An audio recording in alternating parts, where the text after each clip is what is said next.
Good morning. I'm here in Greece on my first solo trip since having post-traumatic stress, insomnia and anxiety, and I wanted to share some of the things that have really helped me on this holiday. So I'm staying in Crete at the Abaton Island Resort and Spa, which is absolutely gorgeous. One of the best hotels I've ever stayed in, and my room is beautiful. I love the interior design. It's so like all neutral and really peaceful and calming, like as soon as you walk in. The private pool and the sea view is stunning. I would definitely come back here and stay in the same room. I was nervous at first because I don't like staying on the ground floor. With my post-traumatic stress, I am hyper-vigilant and I can get startled easily. So when people walk past on the ground floor, it can make me jump, and I also think it's easier for someone to break in. But here, where the rooms are located, you don't really see anyone walking past, and all the rooms next to me, like everyone just sticks to their own patio and pool, so that's been really helpful. And also I just keep the curtains closed most of the time. And oh yeah, and the soundproof, oh my gosh, one of the best soundproof I've ever heard, because I've got a room either side and above and I haven't heard anything. So I love that, because I've had insomnia for over 3 years now, so my sleep and rest are really important to me. And I still suffer with nightmares and bad dreams every night. So when I wake up, even at home, I'll wake up and I don't know where I am. So I think it's always helpful to have a bit of light somewhere. So I leave the patio light on, and then it kind of shines through the curtains, the edges of the curtains at night. Because this isn't the curtain, by the way, there's also a blackout curtain as well. And oh yeah, surrounding myself with pillows, that helps me feel all nice and snug. I've heard people recommend weighted blankets before, and the thing is with that, a lot of my dreams are quite violent, so I don't want to wake up from a nightmare and feel restricted. But I have heard loads of other people with insomnia highly recommend them, so it might help someone else. Oh yeah, and also on my first day, I made a mental note of what times staff would come to my room.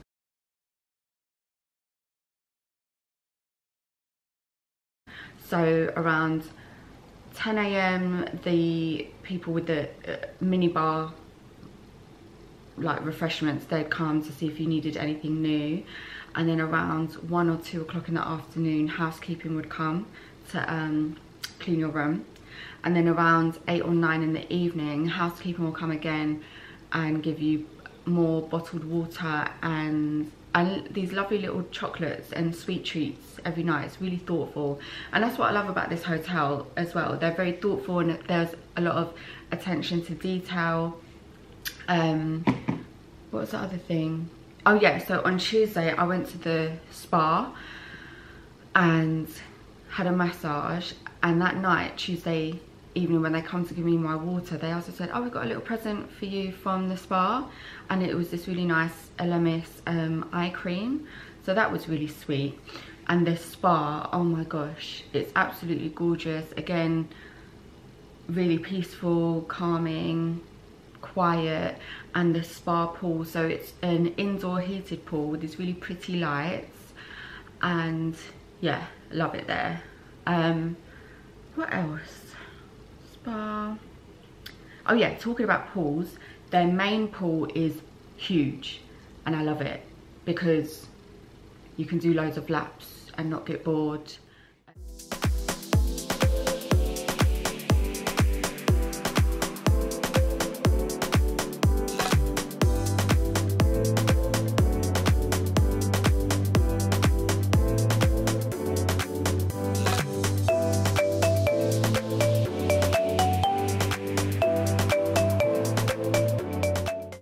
By the way, I'm here now in September, and I chose this time because I knew children would be back at school and I was hoping it would be less busy, and it really is. I think the whole time I've been here I've seen 2 kids, so the pool has a really nice chilled atmosphere. There's no kids like splashing and jumping in and making noise.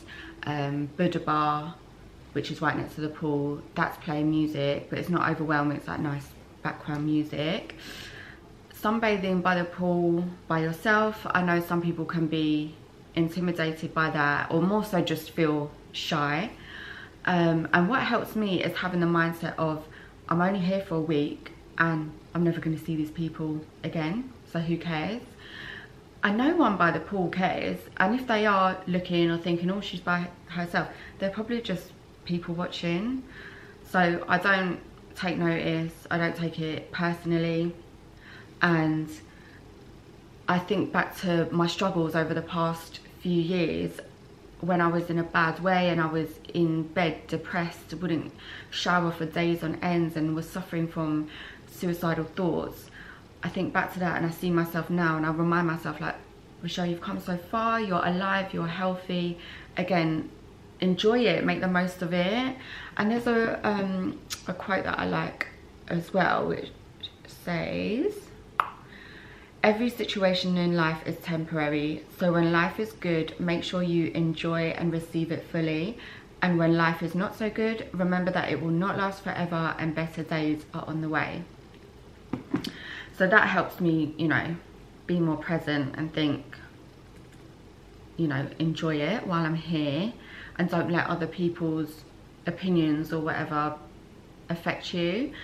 What else? Oh yeah, regarding suicidal thoughts, I still get them now. They're nowhere near as bad as how they were or as often. But one of the things that helps me is booking trips like this, because it helps, it gives me something to look forward to. And it doesn't have to be as bougie as this, but things even like meeting up with a friend, making plans to meet up with a friend and go Pizza Express. Just having certain things in a diary, to keep me going, to keep me look forward to, because sometimes even, you know, I'll have a rough night, a bad night's sleep, and having those plans will help motivate me to get up and get out of bed. And yeah, things like that I find really help me manage my mental well-being. And okay, back to being by the pool. So sometimes I worry about getting the wrong male attention when I'm by myself. So I prep certain things in my head ready to say. So I also have my pretend wedding ring, and I'll have things prepped to say like, oh yeah, my husband's here, he's just parasailing at the moment. Husband's here, he's just at golf at the moment. So it rolls off your tongue and it seems legit. To be fair, I've been keeping myself to myself on this holiday, and a lot of the people here are coupled up already, so I've been good. And blah blah blah. Oh yeah, and eating out alone again doesn't bother me. Sometimes I'll bring my earphones if I want to listen to a podcast or watch Netflix or something like that. But the view from where you're eating is so beautiful, and just hearing the waves from the ocean, it's really nice. So I've just actually enjoyed being alone and soaking it all up. And what else? Oh yeah, the food. So the package I got with this holiday was half board, so that's buffet breakfast included and buffet dinner included, but they also give you an allowance for 25 euros a day to spend in one of the a la carte restaurants. So a la carte, so there's 5 restaurants, 1 buffet and 4 a la carte. So yeah, they really do give you, you know, good options, and the food's delicious. There's always lots of variety and it's different every day, so I really enjoy that, so you don't get bored with the samey. I brought my own snacks too for if I get hungry in the room, and that actually helps me order less room service, because sometimes I can get carried away. In Philippines I was ordering it every day, but it's fine because it wasn't as expensive. Like here it's how much is tomato soup? Is like 14 euros and chicken soup is 16 euros. And when I saw that before I got here, I was like, Rochelle, bring your own snacks. Oh yeah, I want to talk a bit about pros and cons of a solo trip.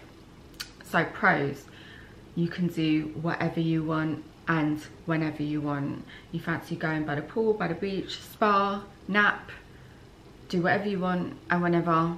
You don't have to ask someone else or speak to someone else or and eat wherever you want. Do you fancy this? Do you fancy that?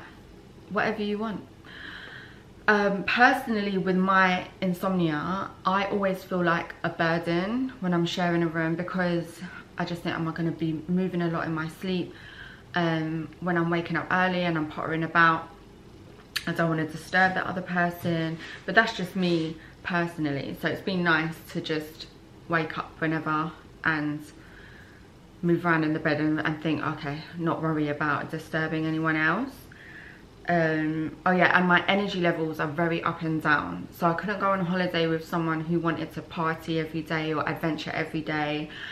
The last couple holidays I've been on was with my mum and Lara, and of course they know me so well, so they don't pressurize me to do anything, and they don't judge me if I'm resting or having a nap during the day, which is nice.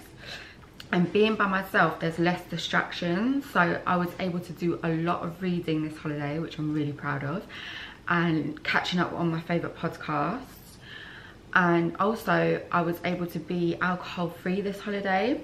I didn't even intend to. So a couple of years ago I done a video called From Sobriety to Moderation, where I talk about my past drug and alcohol problems and, you know, how I was able to transition to where I am now.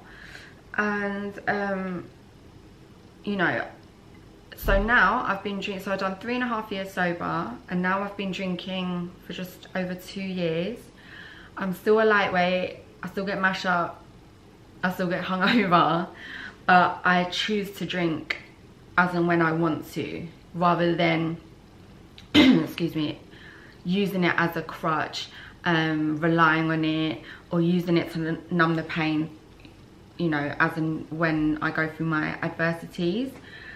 And I'm definitely more of a social drinker. When I'm by myself, I don't think about it. And I remember when I arrived here, they gave me a welcome drink and they said, do you want sangria or an iced tea? And I thought, I'm gonna have an iced tea actually. And it's been really nice, and I think that's helped me with being more present and being able to read more, because my focus and concentration hasn't been the same since 2019 anyway. And then to add alcohol or feeling fuzzy the next day, that's just gonna make things worse. And plus I'm only here for a week, so I don't want to waste any days being hungover. It was different with my mum because I was there for a month, and with Lara I was with her for 2 weeks, so it didn't bother me if I had a day in bed. And the cons, okay, so as much as I love the resort and it's huge and I definitely feel safe and secure here, I would love to go and explore the island more and visit local beaches and local restaurants, but I don't feel safe going out by myself. In my past I've had a couple bad experiences with taxis, so I try to avoid them as much as possible. And one of the reasons why I chose this hotel is because it's only a 20-minute ride, taxi ride from the airport, so it's not too far. Oh yeah, another con, not having someone to take your pictures.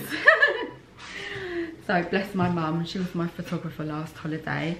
But ways that I get around it is, for example, by the pool, I'll tip the waiter and I'll be like, oh, so I'll get a drink, tip the waiter and be like, oh, can you take a couple pictures of me in the pool? And then another thing I've done is order room service. And when the waiter comes, I'm like, oh, while you're here, I'll tip him, can you take some pictures of me? And then what else? But there's been a time, for example, when I went to Dubai, I went to Nikki Beach by myself. And I was chatting to this girl in the queue. She was really friendly. So when we come in, I was like, oh, excuse me, do you mind taking a couple of pictures? And she was like, yeah, sure, can you take some of me? So there's things like that as well. What else is a con? Oh yeah, that's what I wanted to finish off with, like just some tips on traveling. So I don't like crowded places, and Gatwick was the busiest I've ever seen it. Saying that, it might be because of my anxiety. It's probably been busy like that all the time, but with my anxiety I just really notice it more. So one of the things that helps me is I've got a playlist on my phone with songs all by Brooklyn Duo. So they're all songs that you know, but they're classical versions of them, no lyrics, very calming and easy to listen to. So that really helps me. And making sure I'm early for everything. So my flight was 7 AM and I set my alarm for 1:45. So I'd have enough time to slowly wake up, get out of bed, finish off packing, get ready, and just really take my time. My taxi come to pick me up at 4. And yeah, when I got to the airport, like I said, it was super busy, loads of queues everywhere.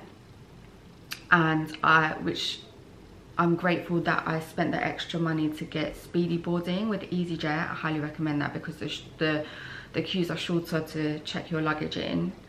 And then once I went past security, went to Crete, got my breakfast, and then walked straight to the gate. And I was really early. I was one of the first people there, but it was just nice to get in, get a seat, and just chill, eat my breakfast. And then with the speedy boarding, we could go on the plane first, which was nice because there's more space in the overhead compartments. So I could just go in, bish bash bosh, done, sit down, rest and wait. And I also got a seat in the front row because, like I said, I don't like people coming too close to me, too near me. So I felt like I just had that little bit extra personal space. And on a long haul flight, I choose the seat like by the emergency exit. And Lara taught me that actually, because she likes her space as well. And when I done it, I was like, fucking hell, definitely doing this again. So that helps. Oh yeah, and last thing, is it my last thing? Yeah. Having a backpack as your carry-on. Oh my gosh, game changer. Because it's just so much easier to have your hands free and easier to, you know, carry rather than having 2 wheelie suitcases. And my backpack is from Sweaty Betty and it's got a really nice compartment for your laptop as well. So yeah, okay, so that's me done. Thank you for watching. I'm gonna probably share some content, more content now from the hotel, and now I'm gonna go off and sunbathe by the pool. Bye. It's not that I want you here.